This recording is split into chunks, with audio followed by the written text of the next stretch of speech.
Welcome to my channel friends, thanks for joining. Friends, आज का हमारा टॉपिक है डायरिया, पेचिस, लूज मोशन या आम जुबान में जिसको हम कहते हैं पोटियां लग जाना। इस मर्ज के दौरान आप कौन से फ्रूट्स या फल जो है इस्तेमाल कर सकते हैं या जूस इस्तेमाल कर सकते हैं, आज की वीडियो में आप ये जान पाएंगे। फ्रेंड्स, यहाँ पे रिक्वेस्ट करना चाहूंगी, प्लीज चैनल को सब्सक्राइब जरूर कीजिएगा। इसके लिए सब्सक्राइब बटन पर क्लिक कीजिएगा, साथ बेल आइकन पे भी क्लिक कीजिएगा। इस पर क्लिक करने से आपको हमारी हर आने वाली वीडियो की अपडेट मिल सकेगी और आप हमारी वीडियो रोजाना सबसे पहले देख सकेंगे। टॉपिक की तरफ आते हैं फ्रेंड्स के पेचिस या डायरिया की सूरत में कौन से फ्रूट फल जूस आपको इस्तेमाल करना चाहिए। इसमें पपीता, लीमू, अनानास और गाजर का जूस जो है वो आप इस्तेमाल कर सकते हैं। फ्रेंड, इसके अलावा ये बात भी कहना चाहूंगी कि आप जो चीज भी यूज करते हैं, फल यूज करते हैं या जो कुछ भी खा रहे हैं, उसको बैलेंस रह के खाएं, इतदाल से खाएं, म्याना रवि से खाएं, ज्यादा तादाद में कभी ना खाएं, क्योंकि ज्यादा तादाद में खाने से आपके लिए फायदे की बजाय उल्टा नुकसान हो सकता है। इसलिए खाएं, लेकिन तादाद में कम खाएं, मकदार में कम खाएं। फ्रेंड्स, इसके साथ एक बात शेयर करना चाहूंगी, अब तक जो जरासीम पहुँचते हैं,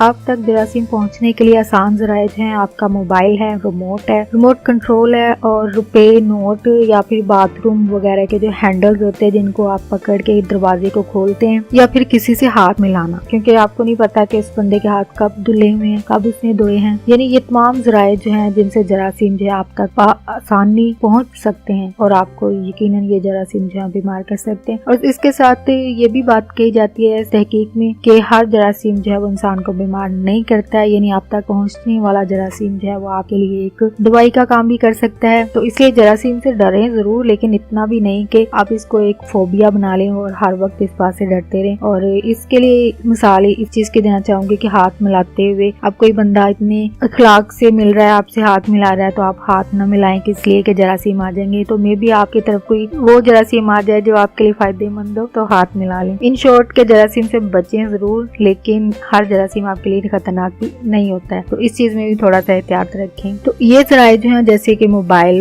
रिमोट, क्योंकि मोबाइल को आप धोते नहीं है जी, और ना ही आप इसको रोज इसको साफ करते हैं, तो जाहिर बात है ये हर तरह के जरासीम जो है इस पर हो सकते हैं। रिमोट कंट्रोल है, बाथरूम के हैंडल्स वगैरह है और रुपए नोट वगैरह, ये भी क्योंकि धोए नहीं जाते हैं, तरह तरह के हाथों से आप तक ये नोट जो है वो पहुँचते हैं, तो जाहिर बात है इस पर जरासीम भी ज्यादा होंगे। इसलिए कोशिश करें कि इन चीजों को रोजाना की बुनियाद पर इनको साफ करें। अगर साफ नहीं कर सकते हैं तो एटलीस्ट इनको इस्तेमाल करने के बाद अपने हाथ जरूर धो लें। रुपए नोट को साफ क्योंकि नहीं कर सकते हैं तो इनको भी कम ही हाथ में रखें, या फिर इन चीजों का इस्तेमाल जब पूरा हो जाता है तो इस्तेमाल के बाद अपने हाथों को जरूर धोएं। टॉपिक के हवाले से जो भी आपकी क्यूरीज हैं, क्वेश्चन है, उसको कमेंट में जरूर लिखिएगा। और इस बात के हवाले से जो आपके साथ मैंने शेयर की कि जर्म्स आप तक पहुँचते हैं हेल्दी और अनहेल्दी, आप इसके बारे में क्या राय रखते हैं, क्या ओपिनियन है आपकी, तो उसको भी आपका क्या एक्सपीरियंस है इस हवाले से उसको कमेंट में लिखकर जरूर शेयर कीजिएगा और मैं कोशिश करूंगी आपका रिप्लाई वहाँ पे भी करने के लिए। और अगर आप कोई टॉपिक चाहते हैं जिस पर आपके लिए वीडियो बनाई जा सके, उसको भी कमेंट में जरूर लिखिएगा। आपका वीडियो देखने के लिए बहुत शुक्रिया।